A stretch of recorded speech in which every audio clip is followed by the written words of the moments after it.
वहाँ जिस्म बहुत कीमती होते हैं। जिस मुआशरे में इंसानों की कोई कीमत नहीं होती, वहाँ इज्जत की बोली सबसे ऊंची लगती है। जिस मुआशरे में इंसानों की कोई कीमत नहीं होती, वहाँ बिनते हवा सरे बादशाह तबले की थाप पर नाचती है। और जिस मुआशरे में इंसानों की कोई कीमत नहीं होती, वहाँ भूख तहजीब के आदाब भुला देती है। यहाँ हवस के पुजारी स्याह रातों में सफेद जिस्मों का जीवन स्याह करते हैं। यहाँ पे नाचते पैरों की थाप बिकती है, यहाँ पे जागती आंखों के ख्वाब बिकते हैं, यहाँ पे फूल से होंठों की प्यास बिकती है, यहाँ पे जिस्म है बिकते शबाब बिकते।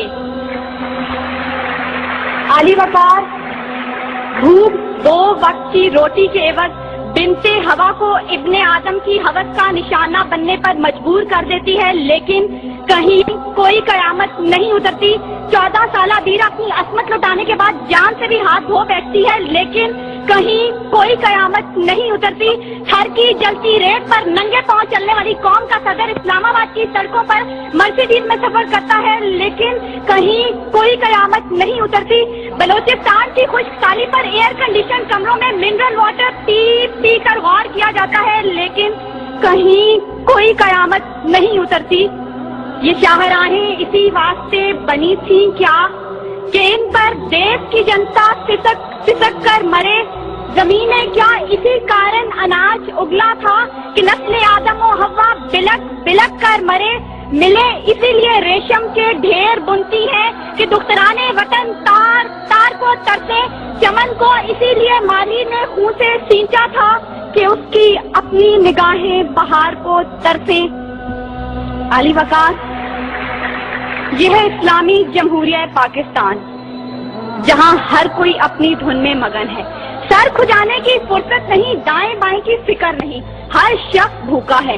कोई इक्तदार का तालिब है तो कोई शोहरत का भूखा, कोई दौलत का परिस्तार है तो कोई पेट का भूखा, कोई भांग के एक प्याले के एवज अपना सब कुछ निछावर करने पर आमादा तो कोई ताकत का भूखा। कह तो रजाल बढ़ता चला जा रहा है। तहजीब और तमद्दुन के पैमाने टूट फूट का शिकार होकर वक्त की नाकदरी का गिला कर रहे हैं। हम जवाल की आखिरी हदों के भी आखिर पर पहुंच चुके हैं। इंसाफ मुहैया करने वाले इदारे सिसक कर दम तोड़ रहे हैं। हर तरफ से एक ही पुकार सुनाई देती है, भूख तहजीब के आदाब भुला देती है। अली वकार, सुनिए, अगर आप सुन सकते हैं कि जब बूढ़े प्रोफेसर को 6 माह तक पेंशन ना मिली तो अपनी कल पट्टी पर पिस्तौल रखकर बोला था, मेरा पाकिस्तान है ये तेरा पाकिस्तान है। सुनिए, अगर आप सुन सकते हैं जब तस्लीम सोलंकी भूखे कुत्तों का नवाले तर बनी तो बोली, पड़े हैं गुम कटहरे अदालतें चुप हैं। सुनिए, अगर आप सुन सकते हैं जब मजदूर शाम को खाली हाथ घर लौटा तो अपने बच्चों से नजरें चुराते हुए बोला, है तल्ख बहुत बंदाए मजदूर की औकात। सुनिए, अगर आप सुन सकते हैं कि वजीर आजम की खुली कचहरी में खुदकुशी करने वाला शख्स बोला था, मैं भी पाकिस्तान हूँ, तू भी पाकिस्तान है। सुनिए, अगर आप सुन सकते हैं जब जागीरदार के दस्तगीर गरीब हारी की बेटी को उठाकर लेके गए थे तो वो बोला था, आवाज दो इंसाफ को, इंसाफ कहाँ है। सुनिए, अगर आप सुन सकते हैं कि डमा डोला के बेगौर और कफन लाशें चिल्ला कर कह रहे हैं, नवीद दो इंसान को कि इंसान मर गया।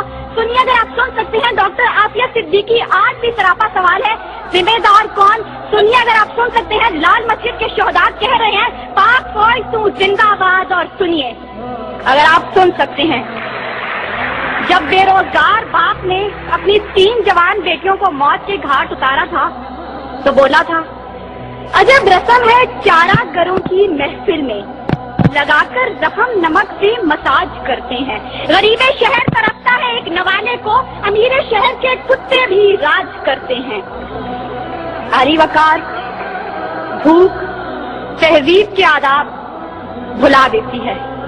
गुर्बत से मजबूर लोग अपने बच्चे भूनकर खा जाते हैं, अपने गुर्दे और आंखें बेच डालते हैं, अपनी 8 साल बच्चियां दलालों के हवाले कर देते हैं, अपने खानदान के साथ आग में कूद जाते हैं, दरियाओं समंदरों में छलांगे लगा देते हैं, पंखों के साथ लटक जाते हैं, ट्रेन की पटरी के आगे लेट जाते हैं। गुर्बत, जुल्म और महंगाई से मजबूर लोग अपने मासूम बच्चों के गले काट देते हैं। आली वकार, صدارت، وزارت اور عمارت کے بھوکے تہذیبی اقدار کو پامال کر دیتے ہیں. کبھی تو چند کھوٹے سکوں کے بس قوم کی بیٹیوں کو بیچ ڈالتے ہیں، تو کبھی مساجد کا تقدس پامال کرتے ہوئے انہیں لہو رنگ کرتے ہیں، اور کبھی اپنی ہی عوام سے کہتے ہیں میں تمہیں وہاں سے نشانہ بناؤں گا کہ تمہیں پتہ بھی نہیں چلے گا. جب لوگ یہ کہتے ہیں خدا دیکھ رہا ہے، میں سوچنے لگتا ہوں کیا دیکھ رہا ہے.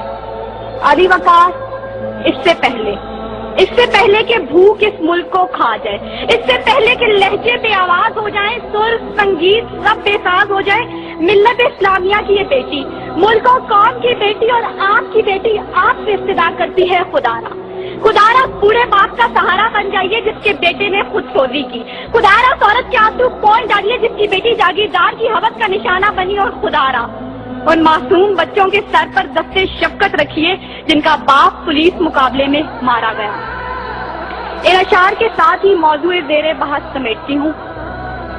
ستم ظریفی وقت میں کلیوں کی نزاکت کو، دلوں کی محبت کو اس طرح سے مسئلہ ہے، اس طرح سے کچلا ہے کہ زندگی اذیت ہے اور سانس کی بھی قیمت ہے. کس کا ہاتھ ہے جو خون سے رگا نہیں، کس کا گریباں ہے جو گرفت سے بچا نہیں. صدائے موت آتی ہے شہر بھر کی گلیوں سے، خون کی بو آتی ہے پھولوں اور کلیوں سے. شکریہ. یہ مصطفیٰ کی امت کب سے سسک رہی ہے، کیا غیرت مسلمان پید ہو گئی ہے. یہ مصطفیٰ کی امت کب سے سسک رہی ہے، کیا غیرت مسلمان پید ہو گئی ہے. ہر سمت خون مسلم، ہر سمت خون مسلم یہ تجھ سے پوچھتا ہے. ہر سمت خون مسلم یہ تجھ